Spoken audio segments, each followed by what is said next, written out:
Salma, good to see you again. Hello, Dave. Hello, Houston. Yay. You were one of my last interviews in person for Like a Boss. When I go back and look and see us sitting from each other, I almost cry because I'm like, I want to be back in person and give you a hug. You look amazing. I'll send you a hug. Thank you. It's received. Tell me what it's like to jump back in the role of Sonia Kincaid. It's amazing. I love her. She's my favorite to play. I have so much fun. It's so liberating and insane. I really love playing this part. I hope there's a sequel so I can play her again. I think, well, at the end, I even wrote it down. I said, I want a number 3. So is it like a reunion when everybody gets back together for a sequel? I mean, you're seeing Ryan again, Samuel L. Jackson, who I just love. You're seeing all these friends. When you come back together, is it like a reunion when you get back to filming? Yes, it is. And not to mention Antonio Banderas, whom I've done probably 200 films with. And I'm always happy to see him on a set because he's a friend. So I see him outside of the set. But every time I do a film with Antonio, it's a success. So I know, to me, he's my good luck charm. This is a question coming from my mom, who's listening to us on the right. Okay. So she and I were the only two that were laughing. I'm going to tell you the question. How many new cuss words did you have to learn in English and Spanish? And particularly this is the one where Mom and I, Morales, were laughing at the combinations of the cuss words in Spanish. They were awesome. I had to make those up. I was improvising. Nobody wrote those down. So I was improvising. And I got to tell you, there was one in there that I shocked myself. Like I just said it. And then afterwards I said, oh no, did I just say that? And it's a description of a penis. I don't know if you remember it. Putrefied penis, the wrinkled putrefied penis. I call somebody that in Spanish. And of course, nobody understood what I was saying on the set. My man, great to see you, Patrick. You too. Thanks, Dave. We didn't get to talk on the first one, so I'm doubling up and I'm going to throw a bunch of fun and cool stuff because I love these movies. You've done a great job with them, and this one is no exception. Is this an adrenaline rush to make a movie like this? I think it would be like every boy's dream to have what's going on screen, you know, to be able to direct that. Am I right when I say that?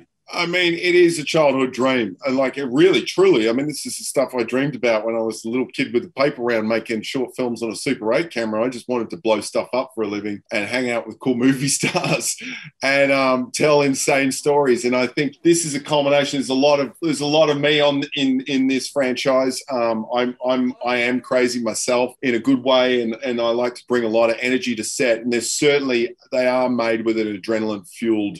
I think you just got to keep that energy going, and they are utterly exhausting, but they're so much fun to make. I mean, what's not to love about hanging out in castles in Italy on the water, shooting boat chases, blowing things up with these crazy, wonderful characters that we just know and love. So, yeah. So everybody watching this right now, see, your dreams can come true.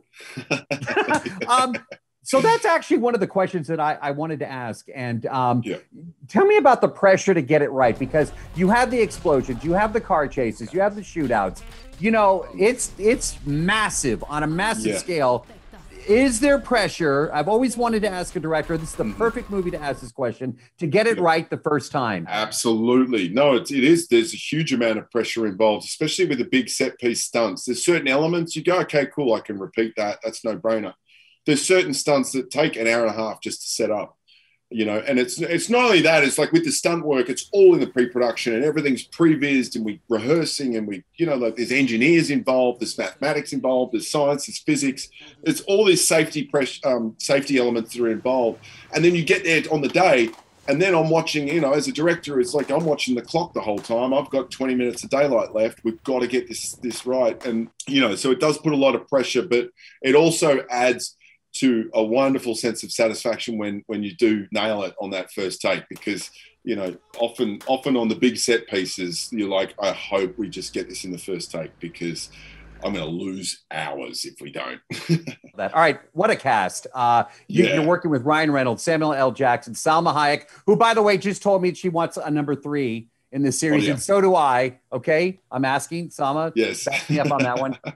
You know, how do you direct somebody like Morgan Freeman? Tell me everything about working with a dream cast like this. Well, the favorite part of my job is that I get to go each day to work and just hang out with incredibly creative, talented people, and they're all movie stars for a reason. So the favorite part of my job is working with actors. I really do adore that process, and everyone's so different. And it really is like, I think to be a director is to have the people skills, because you're just working with so many cast and crew, and it's, everyone brings a different quality, and they have their own rhythm and their own style and their own way of working, and it's accommodating that. And, it is chaotic too. I won't lie. It's exhausting because, I really feel like I'm a kindergarten teacher, man, with 1,000 screaming kids. That's literally what it takes to make a movie on this scale. So you've got to try and herd everyone together and, try and arrange the stunt at the same time. And, and also try not to laugh. I laugh so much on set. They push me out the studio doors. So that is something that I will apologize for. Patrick, I love your energy. I could so hang out with you, dude. Listen, man, Thanks, great mate. talking with you. Thanks for your time.